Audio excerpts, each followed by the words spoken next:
Small World or Warcraft. This is a reimagining of the modern classic game Small World together, mashed together with the World of Warcraft, the video game. And that's a video game that I have not played, so I won't be able to tell you how faithful this game is to that source, but I am a big fan of Small World, which is why I wanted to try this new version. I was expecting, a bunch of new fantasy races, some new rules, some mechanics, and that's exactly what I got here.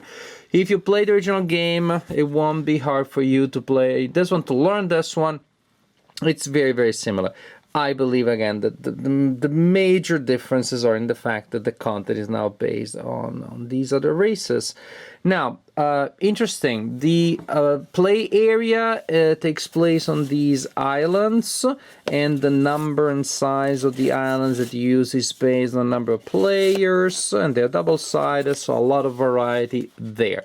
These are the areas where the players will send their races to take control of things, to slaughter each other, etc., just like in the original Small World.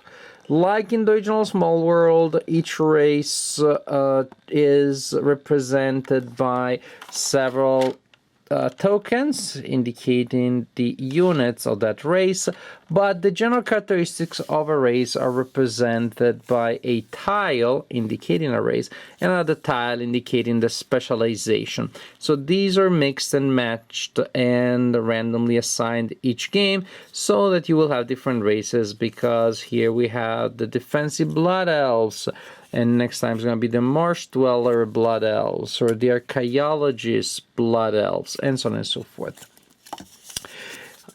At the beginning of the game, each player selects a race, and they take a number of tokens for that race equal to the total of the numbers that you see here. 5 and 5, here would be 10. And here we have different icons that tell you the different things that these races do.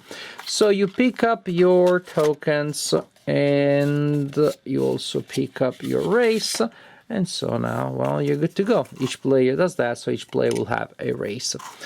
Players will then alternate taking turns, and the main mechanic of the game is that you send your own units on these islands to take control of regions. The number of units that you need to place in a region to have a presence there varies. When you are reaching a new island, well, the base number when you're reaching a new region is you put 2 in the new region. Plus, when you're reaching a new island, is 1 more. And so from there, I want to go to an adjacent area. Here, for example, I place 2, because the base number is adjacent, no other things to worry about. If I want to go here, it is 2 because that's the base number, plus 1 because there's an enemy there. These weird-looking fish people are a non-playing clan, a non-playing race that is there at the beginning of the game. And simply so, I just go there. 2 base, 1 because there was that guy there, and then I can place these ones here. The number of tokens that you actually need to take control of a new area changes also based on different other factors. Different terrain, such as mountains, makes it harder. Different races may build different things, so that will make it harder, and so on and so forth. When you take control of a region controlled by an enemy, say I just took control of a region and had these orcs here, you remove all of those from the region, 1 token is removed from the game, and the remaining tokens are returned to the player that will be able to reassign them later. So first, during your turn, you expand by placing the tokens on the board. Then you can rearrange your tokens in any way you want. So for example, I don't fear that I'm going to be attacked there. I'm going to move these other ones on regions that I fear are going to be attacked, because of course having a lot of tokens there makes it harder for the people to get there, because they need to spend a lot of their tokens to take control of that region. You may have noticed this token here. This is a new thing that we have, is like special places and artifacts. There are several such tokens on the board at the beginning of the game. They have different effects, and they simply add a little more variety. So you will score points based on the number of regions that you control. Or also, some parties here have that symbol there, and some other parties, races have this other symbol. These are the Horde and the Alliance. I'm not sure which one is which, but basically when you belong to one of these groups and you attack the other one, you score an extra victory point for that attack. Some other races are neutral, so you don't get that by doing that attack. During your turn, you may choose, instead of picking up your tokens and starting new invasions, like so.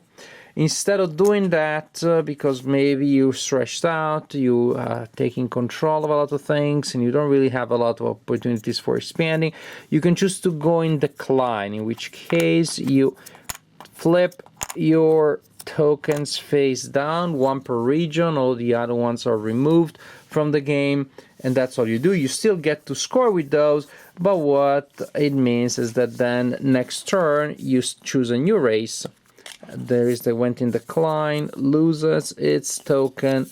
You put it like this as a reminder, and you choose a new race. So with the exception of the first turn or two, players will usually have two races in play at the same time. One, the main one that keeps expanding, and one in decline, which is still sitting there, and, well, they may still score you a lot of points. I don't know, when I think of decline, like my own, for example, I don't think of myself as effective as these people in decline are. A lot of different effects, a lot of different abilities. Of course, that may make the game a little disorienting at the beginning because you need to know what each race does. But the general idea is very simple, and it really is the same as you have seen in Small World. Expand, score points, send your race in decline from time to time, but the general idea remains: expand, reorganize, so you prepare your defense and see what happens at the end of the game, at the end of a number of turns, which changes the number of players. The player with the most points wins the game. So, Small World of Warcraft. I like it. I enjoyed it. I may not be the best person to give you a general assessment because I cannot elaborate on the fine points of the World of Warcraft. I learned about these races from the game, but I still enjoyed it. So, from the perspective of somebody who is not familiar with the sources, I can tell you that this is a strong implementation of the Small World system. There aren't many changes at the architectural level, but they're interesting, but they're cool. Having those artifacts and those other legendary places can add to gameplay, can quote-unquote warp the board and simply create different opportunities, as now certain locations are more valuable than they were before. And so that's an interesting element as the map changes over time, because areas that no one cared about, all of a sudden, oh, they're worth points to the player that surrounds that. Fascinating. With one minor negative: if you have some of those situations that some of those tokens that make a location really powerful, really score a lot, and some do, if you have only two players, becomes a little bit of a tag of war. It's an either or. Whoever controls that is going to have an advantage. With more players, then you don't have that problem because, yeah, you two keep doing the tag of war. Meanwhile, I go and expand somewhere else. So there are different paths to victory. The same is not always true. So maybe I would recommend to play with more than two players to have more variety. Jumping from island to island is also fun. There is, of course, a penalty, meaning you have a cost to move to an island where you haven't been there, but maybe no one is there. So that's the advantage. Also, then there's an advantage to the seafaring races. When they get that advantage, they can move more easily from place to place. The new races, again, I don't know how well they capture their counterparts in World of Warcraft, but I know that we have nice variety here, from the necromantic people that get extra token because from raising the dead, to people that can fly and move fast, the monsters, then the goblins that make bombs, and that's a fun little thing that you don't know if they're going to explode or not, because I guess these goblins are not great engineers. You have your good old school tank that go around bashing everybody. You have the werewolves kinds that you choose the form that you want them to be each turn, and so they switch from one to the other, and they have different functionalities and abilities.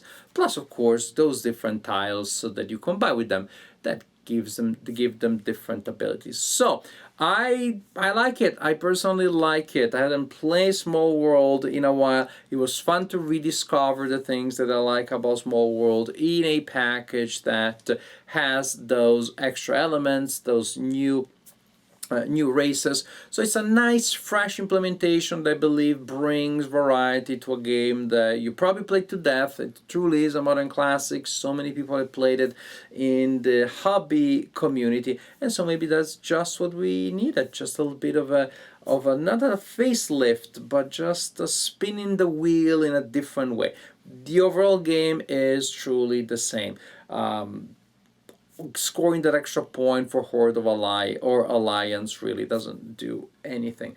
So it is the same world, it is the same game with different components, with different ideas. I don't know that you need basically two different and fairly similar versions of Small World in your collection, but if you do, then well, don't hesitate. Small World of Warcraft is an enjoyable reimplementation, reimagining of the original game. It's very similar to the original game, which to me is a virtue. Maybe you want more variety for the money to spend in your collection. For you, it will be a limitation. But either way, Small World of Warcraft is a solid title.